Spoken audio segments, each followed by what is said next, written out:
नमस्कार दोस्तों, एक बार फिर से आपका स्वागत है वीकली करंट अफेयर्स में। वीकली करंट अफेयर्स जहां आज हम बात कर रहे हैं जनवरी 2023 के चौथे सप्ताह की जितनी भी इंपॉर्टेंट और खासतौर पर जो एग्जाम ओरिएंटेड करंट अफेयर्स है उन सभी को आज की इस वीडियो में। अच्छा, साथ ही ध्यान रखना ये चौथे वीक का करंट अफेयर्स है। अगर आप प्रीवियस 3 वीक के करंट अफेयर्स देखना चाहते हो तो आपने सिंपली इसके प्लेलिस्ट पर जाकर के आप इसे चेकआउट कर सकते हो। अच्छा, साथ ही इसकी पीडीएफ आपको हमारे टेलीग्राम ग्रुप पर मिल जाएगी। टेलीग्राम ग्रुप का लिंक डिस्क्रिप्शन और साथ ही साथ कमेंट में पिन कर दिया गया है। चलिए वीडियो को शुरू करते हैं। सबसे पहले देखते हैं पहले सवाल की ओर। जो पहला सवाल है यह कह रहा है कि अभी हाल ही में लड़ा गया, ध्यान रखना है ये जो मोसी युद्ध अभ्यास है एक्चुअली में अभी लड़ा नहीं गया है, ठीक है, यह लड़ा जाने वाला है। मोसी युद्ध अभ्यास किन देशों के बीच इसका आयोजन किया जाएगा? तो इसका सही आंसर है option number C, that is China, South Africa और रशिया। ठीक है, इन तीन देशों के बीच आयोजित किया जाता है मोसी युद्ध अभ्यास। अच्छा, एक और चीज यहाँ पर ध्यान रखना है कि यह जो मोसी युद्ध अभ्यास है ये एक साल में 10 दिवसीय युद्ध अभ्यास है, 10 दिन तक चलने वाला। और इसका आयोजन कब से कब तक किया जाएगा? तो इसका आयोजन एक्चुअली में किया जाएगा 17 फरवरी से लेकर के 27 फरवरी तक। ठीक है, यानी 17 से 27 फरवरी तक इसका आयोजन किया जाएगा। अब बात आती है कि आखिर आयोजन किया कहाँ जाएगा? तो इसका आयोजन किया जाएगा एक तो डर्बन में किया जाएगा, ठीक है, और साथ ही इसका आयोजन रिचर्स पे में किया जाएगा। ठीक है, तो इन दो जगहों पर इसका आयोजन किया जाएगा। अच्छा, इसके साथ ही ध्यान रखना है कि जो मोसी युद्ध अभ्यास है यह इस वर्ष जो आयोजित किया जाने वाला है ये इसका तीसरा संस्करण है। इसका जो पहला एडिशन था, पहला संस्करण जो इसका था, इसका आयोजन किया गया था केप टाउन में। ठीक है, आगे चलते हैं। अगला सवाल, अभी हाल ही में जो रिहैब प्रोजेक्ट है, ठीक है, इसकी शुरुआत कौन से मंत्रालय के द्वारा की गई है? तो ध्यान रखना है रिहैब प्रोजेक्ट की शुरुआत अभी हाल ही में एमएसएमई मंत्रालय के द्वारा की गई है। एमएसएमई यानी ministry of micro small and medium enterprises. दरअसल अभी हाल ही में एमएसएमई मिनिस्ट्री के अंतर्गत आता है खादी और ग्रामोद्योग आयोग। ठीक है, तो अभी हाल ही में खादी और ग्रामोद्योग आयोग के द्वारा रिहैब प्रोजेक्ट के तहत जो भी लाभार्थी हैं उन्हें मधुमक्खी पालन के लिए जो भी उपकरण और जो भी मधुमक्खी के बक्से होते हैं वो इस प्रोजेक्ट के तहत वितरित किए गए हैं। अच्छा, साथ ही ध्यान रखना यहाँ पर जो रिहैब प्रोजेक्ट के अंतर्गत जो रिहैब है इस शब्द का फुल फॉर्म होता है reducing human attacks using Honey बीज। क्या है? Reducing human attacks using Honey बीज। साथ ही ध्यान रखना है इस पहल की शुरुआत हनी मिशन कार्यक्रम के अंतर्गत की गई है। अब यहाँ पर एक शब्द आता है हनी। ठीक है, तो ध्यान रखना ये जो हनी शब्द है इसके रिगार्डिंग एक बहुत ही इंपॉर्टेंट रिवॉल्यूशन है। ठीक है, इसका नाम क्या है? इसका नाम है गोल्डन रिवॉल्यूशन। ठीक है, तो जो गोल्डन रिवॉल्यूशन है वह किससे संबंधित है? ध्यान रखना ये हनी से संबंधित है। आगे चलते हैं। अगला सवाल है यहाँ पर पराक्रम दिवस से जुड़े सही कथन का चयन करें। पहला स्टेटमेंट कह रहा है कि इस वर्ष जो पराक्रम दिवस मनाया गया इस अवसर पर अंडमान निकोबार के कुल 22 द्वीपों का नाम परमवीर चक्र विजेता के नाम पर रखा गया। और दूसरा स्टेटमेंट कह रहा है कि जो पराक्रम दिवस है यह हर वर्ष 23 जनवरी को मनाया जाता है। तो ध्यान रखना इसमें जो दूसरा स्टेटमेंट है यह तो बिल्कुल करेक्ट है, बट पहला स्टेटमेंट गलत है। तो इसका सही आंसर होगा only second is correct. Clear है? अब पहला स्टेटमेंट गलत क्यों है? दरअसल अभी हाल ही में पराक्रम दिवस के अवसर पर परमवीर चक्र विजेता के नाम पर नाम तो रखा गया है, बट ध्यान रखना ये 22 द्वीपों का नहीं बल्कि 21 द्वीपों का नाम परमवीर चक्र विजेता के नाम पर रखा गया है। अच्छा, साथ ही ध्यान रखना ये जो पराक्रम दिवस है ये असल में नेताजी सुभाष चंद्र बोस जी की जयंती के अवसर पर मनाया जाता है। साथ ही जो सुभाष चंद्र बोस थे इनके राजनीतिक गुरु के नाम पर से जाने जाते हैं चितरंजन दास। नाम इंपॉर्टेंट है, ध्यान रखना है। इसके अलावा नेताजी सुभाष चंद्र बोस का जन्म 23 जनवरी 1897 को कटक की उड़ीसा में हुआ था। आगे चलते हैं। अगला सवाल, अभी हाल ही में आयोजित इंडिया इंटरनेशनल साइंस फेस्टिवल यानी कि IISF, ठीक है, इसका आयोजन कहाँ किया गया था? तो इसका आयोजन एक्चुअली में किया गया था मध्य प्रदेश में। मध्य प्रदेश के भोपाल में इसका आयोजन किया गया था। क्लियर है? मध्य प्रदेश के भोपाल में इसका आयोजन किया गया था, IIT भोपाल में। ठीक है, और साथ ही ध्यान रखना है कि ये जो IISF है इस वर्ष जो इसका आयोजन किया गया ये इसका 8वां संस्करण था, 8th एडिशन था। इसके अंतर्गत जो विषय रखा गया था, जो थीम था वह था marching towards Amritkaal with science technology and innovation. अच्छा, इसके साथ ही यहाँ पर एक और चीज ध्यान रखना, भी हाल ही में Y20 समिट ये भी काफी चर्चा में रहा है। ठीक है, Y20 समिट जो कि फरवरी में आयोजित किया जाने वाला है, 6 से 8 फरवरी को। ध्यान रखना है कि जो इसका आयोजन है असल में असम के गुवाहाटी में किया जाने वाला है। ठीक है, ये इंपॉर्टेंट है, ध्यान रखना है। आगे चलते हैं। अगला सवाल, अभी हाल ही में भारत सरकार ने किस वर्ष तक खसरा और रूबेला को समाप्त करने का लक्ष्य निर्धारित किया है? तो दरअसल अभी हाल ही में भारत सरकार के द्वारा वर्ष 2023 तक खसरा और रूबेला को समाप्त करने का लक्ष्य निर्धारित किया गया है। अच्छा, इसके साथ ही ध्यान रखना है इसके रिगार्डिंग एक्चुअली में इससे पहले लक्ष्य निर्धारित किया गया था वर्ष 2020 तक इसे समाप्त करने का, बट किसी कारण से ये लक्ष्य पूरा नहीं हो सका, जिसकी वजह से अब इस लक्ष्य को वर्ष 2023 तक हासिल करने के लिए यह जो लक्ष्य यह निर्धारित किया गया है। अच्छा, यहाँ पर खसरा और रूबेला दोनों ही इंपॉर्टेंट है, दोनों ही जो डिजीजेस हैं एक्चुअली में वायरस की वजह से होते हैं, ये भी ध्यान रखना है। आगे चलते हैं। अगला सवाल है भी हाल ही में पंडित हरि प्रसाद चौरसिया पुरस्कार से किसे सम्मानित किया गया है? तो इसका सही आंसर है option number C, that is Prabha Atre. ध्यान रखना है प्रभा अत्रे को वर्ष 2022 का पंडित हरि प्रसाद चौरसिया पुरस्कार दिया गया है। अच्छा, इसके साथ ही ध्यान रखना है कि जो डॉक्टर प्रभा अत्रे हैं, ठीक है, ये एक्चुअली में हिंदुस्तानी गायिका है, ठीक है, और साथ ही ये जो पुरस्कार है ना पंडित हरि प्रसाद चौरसिया पुरस्कार, इसके अंतर्गत एक प्रमाण पत्र दिया जाता है और साथ ही 1 लाख रुपए की नगद धनराशि दी जाती है। अब बात करें प्रभा अत्रे के बारे में, तो जो प्रभा अत्रे हैं यह हिंदुस्तानी गायिका है। अच्छा, साथ ही इनका घराना याद रखना, आजकल एसएससी में ये बहुत सारे सवाल बनते हैं इससे, ठीक है। तो जो डॉक्टर प्रभा अत्रे हैं ये एक्चुअली में किराना घराना से बिलोंग करती हैं, ठीक है, किराना घराना से ये बिलोंग करती हैं, और साथ ही इन्हें एक्चुअली में तीनों पद्म पुरस्कार यानी कि पद्म विभूषण, पद्म भूषण और पद्मश्री, इन तीनों ही पुरस्कार से इन्हें सम्मानित किया जा चुका है। साथ ही इनके रिगार्डिंग एक और चीज इंपॉर्टेंट है, वो क्या, ये है उन्हें वर्ष 1991 में यानी 1991 में इन्हें संगीत नाटक अकादमी पुरस्कार से भी सम्मानित किया जा चुका है। अच्छा, यहाँ पर कुछ और इंपॉर्टेंट नाम, जैसे एक नाम दिख रहा है भीमसेन जोशी। पंडित भीमसेन जोशी ये कौन से घराने से बिलोंग करते हैं? तो ध्यान रखना ये भी एक्चुअली में किराना घराने से ही बिलोंग करते हैं। अगला एक और नाम दिख रहा है, ये है किशोरी अमोनकर। किशोरी अमोनकर ये एक्चुअली में बिलोंग करती हैं जयपुर घराना से। कौन से घराना से? जयपुर घराना से बिलोंग करती हैं। और अली अकबर खान, जो अली अकबर खान है ये असल में पटियाला घराने से बिलोंग करते हैं, ठीक है, पटियाला घराने से। आगे चलते हैं। अगला सवाल, एक बार फिर से 2 स्टेटमेंट दे रखा है, बताना है कौन सा स्टेटमेंट करेक्ट है। पहला स्टेटमेंट कह रहा है भाई हाल ही में ढाका अंतर्राष्ट्रीय फिल्म महोत्सव के 21वें संस्करण का आयोजन किया गया था। और जो दूसरा स्टेटमेंट वो ये कह रहा है कि इसके अंतर्गत फिल्म अपराजितो को बेस्ट स्क्रिप्ट राइटिंग पुरस्कार मिला है। तो ध्यान रखना ये दोनों ही स्टेटमेंट करेक्ट है, यानी आंसर होगा option C, both are correct. अभी हाल ही में, ठीक है, ढाका अंतर्राष्ट्रीय फिल्म महोत्सव के 21वें संस्करण का आयोजन किया गया। अपराजितो, ये जो अपराजितो फिल्म है ना, एक्चुअली में इसका जो निर्देशन है यह किया है अनिक दत्ता ने, ठीक है, अनिक दत्ता के द्वारा इस फिल्म का निर्देशन किया गया, और इसका जो अंग्रेजी नाम है ये है द अनडिफीटेड, ठीक है। अच्छा, साथ ही ध्यान रखना है ढाका इंटरनेशनल फिल्म फेस्टिवल के अंतर्गत जो बेस्ट एक्टर है, ठीक है, बेस्ट एक्टर का जो किताब है यह दिया गया इक्की वतानवे को। किसे दिया गया? इक्की वतानवे को। और साथ ही ध्यान रखना है बेस्ट एक्ट्रेस का जो पुरस्कार है ये दिया गया केतकी नारायण को, ठीक है, केतकी नारायण को बेस्ट एक्ट्रेस का पुरस्कार दिया गया। आगे चलते हैं। अगला सवाल है, भी हाल ही में अस्का थाना यानी कि जो अस्का पुलिस स्टेशन, इसे भी हाल ही में देश का नंबर 1 पुलिस थाना चुन लिया गया। बताना यह किस राज्य में स्थित है? तो ध्यान रखना ये जो अस्का थाना है असल में उड़ीसा में, और उड़ीसा के गंजम जिले में स्थित है। अच्छा, साथ ही ध्यान रखना उड़ीसा के गंजम जिला में एक और पुलिस थाना है जिसका नाम है गंगापुर। क्या नाम है इसका? नाम है गंगापुर पुलिस स्टेशन, ठीक है, और यह दूसरे स्थान पर इस मामले में रहा है, ठीक है। और साथ ही ध्यान रखना उत्तराखंड के चंपावत के बनबासा पुलिस स्टेशन को तीसरा पायदान मिला है। दरअसल ये जो रैंकिंग है यह अभी हाल ही में नई दिल्ली में आयोजित डीजीएसपी आईजीएसपी सम्मेलन के दौरान इस रैंकिंग को जारी किया गया था। आगे चलते हैं। अगला सवाल है, हाल ही में नेताजी सुभाष चंद्र बोस की कौन सी जन्म जयंती मनाई गई है? बहुत इंपॉर्टेंट सवाल।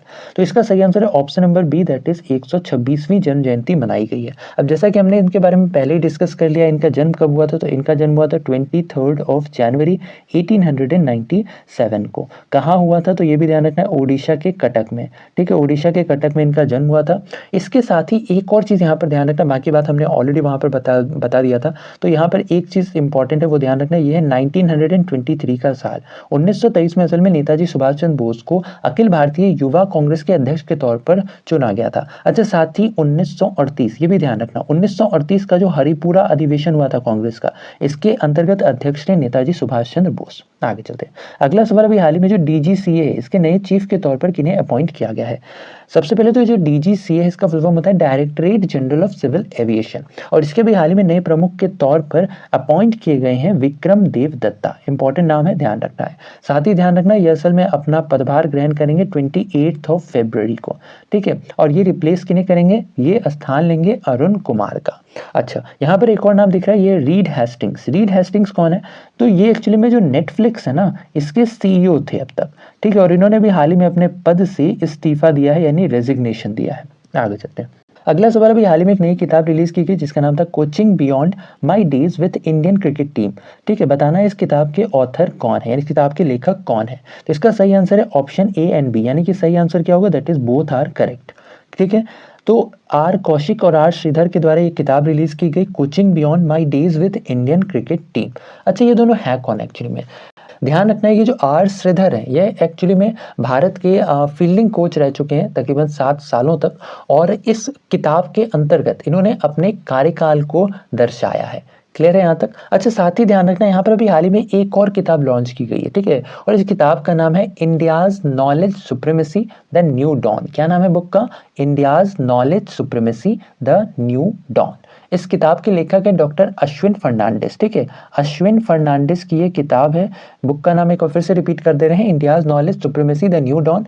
ये बुक इंपॉर्टेंट क्यों है? इस बुक को असल में भी हाल ही में लॉन्च किया गया है जो हमारे देश के एडुकेशन मिनिस्टर हैं। ठीक है, हमारे देश के एडुकेशन मिनिस्टर कौन है? तो ये हैं धर्मेंद्र प्रधान। ठीक है, इन्हीं के द्वारा भी हाल ही में जो किताब है इसे लॉन्च किया गया है। आगे चलते हैं। अगला सवाल अभी हाल ही में किस राज्य सरकार के द्वारा स्कूल ऑफ एमिनेंस प्रोजेक्ट की शुरुआत की गई है? तो इसका सही आंसर है option number D, that is Punjab. अभी हाल ही में जो पंजाब सरकार है इसके द्वारा स्कूल ऑफ एमिनेंस प्रोजेक्ट की शुरुआत की गई है। दरअसल इस प्रोजेक्ट के अंतर राज्य के 23 जिले के 117 सरकारी स्कूलों का चयन किया गया है, और इस प्रोजेक्ट का उद्देश्य सरकारी स्कूलों में शिक्षा के कायाकल्प के साथ साथ छात्रों के समग्र विकास को सुनिश्चित करना है। आगे चलते हैं।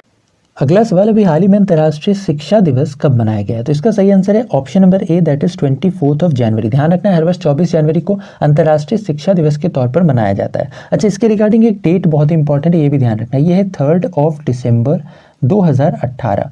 ठीक है, 3 दिसंबर 2018। असल में इसी दिन जो UNGA है यानी यूनाइटेड नेशन जनरल असेंबली, ठीक है, इसके अंतर्गत एक प्रस्ताव लाया गया था जिसके तहत हर वर्ष 24 जनवरी को अंतर्राष्ट्रीय शिक्षा दिवस मनाने की घोषणा की गई थी। क्लियर है?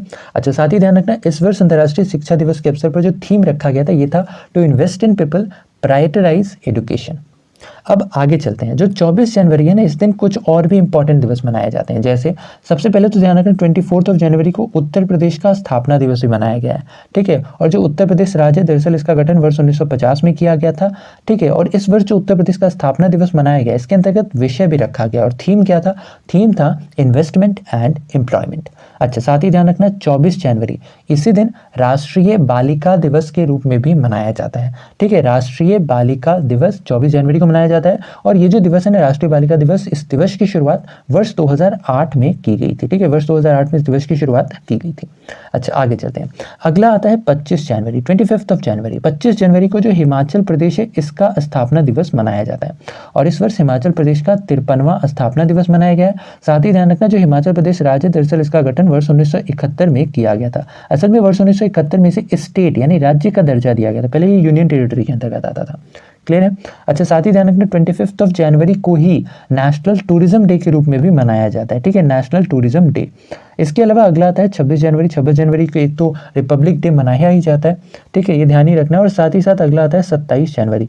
27 जनवरी को हर वर्ष अंतर्राष्ट्रीय प्रलय स्मरण दिवस के रूप में मनाया जाता है, जिसके अंतर्गत इस वर्ष का थीम रखा गया। इसके अलावा अगला सवाल अभी हाल ही में किस राज्य के एयरपोर्ट ने बेस्ट सस्टेनेबल ग्रीनफील्ड एयरपोर्ट का खिताब जीता है? तो इसका सही आंसर है option number D, that is Goa. Goa का जो मोपा एयरपोर्ट है इसे इस वर्ष का बेस्ट सस्टेनेबल ग्रीनफील्ड एयरपोर्ट का खिताब दिया गया। ध्यान रखना इस पुरस्कार की घोषणा असल में भी हाल ही में आयोजित किए गए 14वें एसोचैम 14th एसोचैम का जो भी हाल ही में आयोजन किया गया था, यानी कि associated of chambers of commerce and industry of India, इसी समारोह के अंतर्गत इसकी घोषणा की गई है। आगे चलते हैं। अगला सवाल अभी हाल ही में हिमाचल सरकार के द्वारा कब तक राज्य को हरित ऊर्जा राज्य बनाने का लक्ष्य निर्धारित किया गया है? तो दरअसल अभी हाल ही में जो हिमाचल प्रदेश सरकार है इसके द्वारा वर्ष 2025 के अंत तक हिमाचल प्रदेश को हरित ऊर्जा राज्य बनाने का लक्ष्य निर्धारित किया गया है। इसके अंतर्गत हिमाचल प्रदेश में पनबिजली परियोजना, हाइड्रोजन और साथ ही साथ सौर ऊर्जा पर ज़्यादा से ज़्यादा ध्यान दिया जा रहा है। आगे चलते हैं। अगला सवाल अभी हाल ही में किसे अमूल के नए अध्यक्ष के तौर पर नियुक्त किया गया है? तो दरअसल अभी हाल ही में अमूल के नए अध्यक्ष के तौर पर अपॉइंट किए गए हैं शाबल भाई पटेल। ठीक है, शाबल भाई पटेल को अमूल के नए अध्यक्ष के तौर पर अपॉइंट किया गया है। यहाँ पर एक और नाम दिख रहा है, ये है RS सोढी। ये एक्चुअली में जो अमूल इंडिया है ना इसके MD और CEO थे।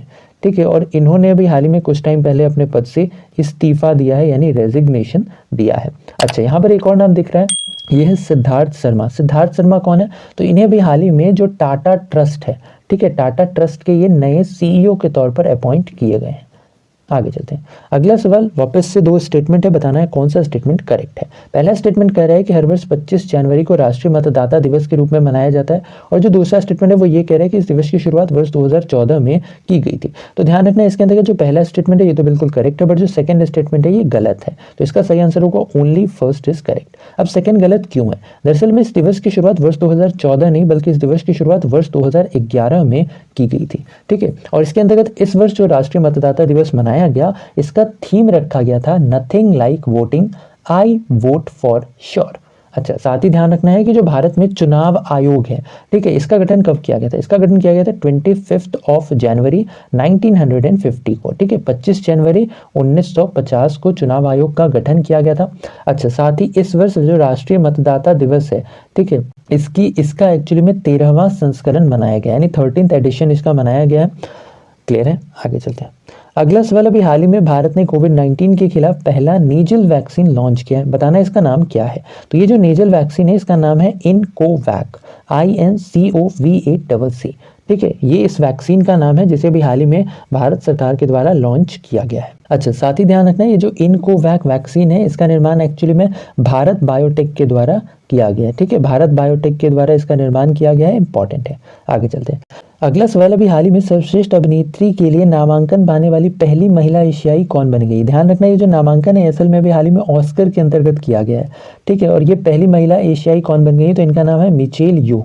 जो मिचेल यो है इन्हें एक्चुअली में भी हाल ही में गोल्डन ग्लोब अवार्ड के अंतर्गत बेस्ट एक्ट्रेस का भी अवार्ड दिया गया था, ये भी ध्यान रखना इंपॉर्टेंट है। तो ये एक्चुअली में पहली महिला एशियाई बन गई हैं जिन्हें ऑस्कर अवार्ड्स के अंतर्गत नॉमिनेट किया गया है एज अ बेस्ट एक्ट्रेस के तौर पर। अच्छा, अगला सवाल, अभी हाल ही में ICC spirit of the cricket का खिताब किसने जीता है? तो दरअसल अभी हाल ही में आईसीसी के वार्षिक पुरस्कारों की घोषणा की गई, यानी वर्ष 2022 का जो पुरस्कार इसकी घोषणा की गई है, जिस पर हमने ऑलरेडी एक डिटेल वीडियो बना रखा है, अगर अब आपने उसे नहीं देखा तो उसे जाकर के जरूर देख लेना। अच्छा, इसके साथ ही बात करें इसके उस आंसर की, तो इसका सही आंसर होगा option number D, that is Asif Shaikh. Asif Shaikh जो कि नेपाल के विकेट कीपर हैं, इन्हें वर्ष 2022 का आईसीसी का spirit of the cricket award दिया गया है। आगे चलते हैं। अगला सवाल, अभी हाल ही में वीर गार्जियन नामक युद्धाभ्यास संपन्न हुआ, इसका आयोजन कहाँ किया गया था?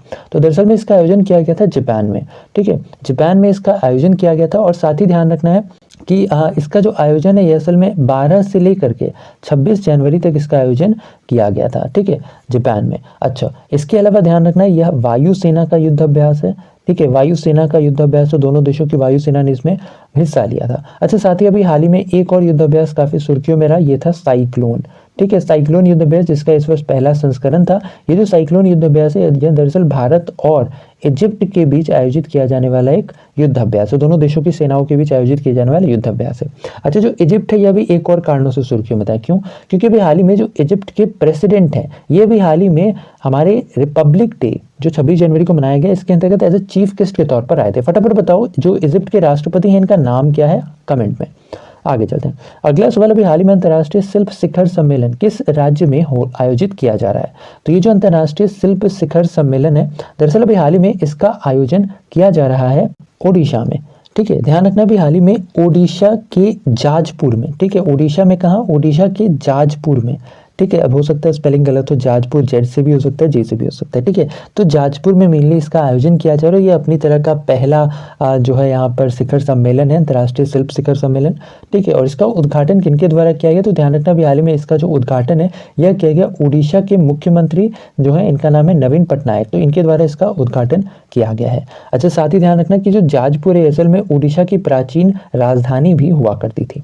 आगे चलते हैं। अगला सवाल, अभी हाल ही में भारतीय डाक के द्वारा कौन सी मेल सेवा की शुरुआत की गई है? दरअसल में अभी हाल ही में भारतीय डाक के द्वारा तरंग मेल सेवा की शुरुआत की गई है। ध्यान रखना है कि ये जो तरंग मेल सेवा है इसकी मदद से भारतीय डाक समुद्री मार्ग के मदद से पार्सल व मेल को पहुंचाने का काम करेगा। अच्छा, ये जो तरंग मेला उत्सव है, ठीक है, या फिर कह सकते हो तरंग मेल उत्सव, ठीक है, इसकी जो शुरुआत है यह की गई है गुजरात के अंदर स्थित सूरत में, ठीक है। सूरत का एक बंदरगाह है, क्या नाम है इसका? इसका नाम है हाजिरा बंदरगाह। क्या नाम है? हाजिरा बंदरगाह। तो यहीं से मेनली इसकी शुरुआत की गई है तरंग मेल महोत्सव की। आगे चलते हैं, तरंग मेल उत्सव, सॉरी। अगला सवाल अभी हाल ही में संघाई सहयोग संगठन फिल्म महोत्सव का आयोजन कौन सा मंत्रालय कर रहा है? तो इसका सही आंसर है option number D, that is ministry of information and broadcasting. Ministry of information and broadcasting के द्वारा संघाई सहयोग संगठन फिल्म महोत्सव का आयोजन किया जा रहा है। इसका आयोजन ध्यान रखना है कब से कब तक किया जाना है, तो ये किया जाना है 27 जनवरी से लेकर के 31 जनवरी तक इसका आयोजन मुंबई में किया जाएगा। दरअसल इस वर्ष भारत एससीओ की अध्यक्षता कर रहा है, तो इसी उपलक्ष्य में जो संघाई सहयोग संगठन फिल्म महोत्सव है इसका आयोजन भी भारत में ही किया जा रहा है। आगे चलते हैं। आज का हमारा अगला और आखिरी सवाल है, वो है भारत का पहला स्टैक डेवलपर सम्मेलन किस शहर में आयोजित किया गया? तो इसका सही आंसर है option number C, that is New Delhi. New Delhi में इसका आयोजन किया गया। दरअसल में ये जो स्टैक डेवलपर सम्मेलन है इसके अंतर्गत पूरी दुनिया में भारत के जितने भी डिजिटल सामान है, ठीक है, इसको किस तरीके से पूरी दुनिया के द्वारा अपनाया जा रहा है, किन किन तरीकों से इसका इस्तेमाल किया जा रहा है, उन सभी पर चर्चा करने के लिए ये स्टैक डेवलपर सम्मेलन का आयोजन किया गया था। और कहाँ किया गया था? तो ये किया गया था नई दिल्ली में। तो ये था हमारा आज का वीडियो जिसके अंतर्गत हमने बात की इस सप्ताह के जितने भी इंपॉर्टेंट करंट अफेयर्स है उन सभी को। आशा और उम्मीद की वीडियो आपको इन्फॉर्मेटिव लगा होगा। अगर वीडियो पसंद आया है तो वीडियो को लाइक शेयर, चैनल पर अगर नए हैं तो चैनल को सब्सक्राइब करना बिल्कुल ना भूलें ऐसे इन्फॉर्मेटिव वीडियोस के लिए। तो बस आज के लिए इतना ही। अपना ख्याल रखें, स्वस्थ रहें, सुरक्षित रहें। आपसे फिर अगले वीडियो मुलाकात होगी, तब तक के लिए धन्यवाद। Goodbye, take care.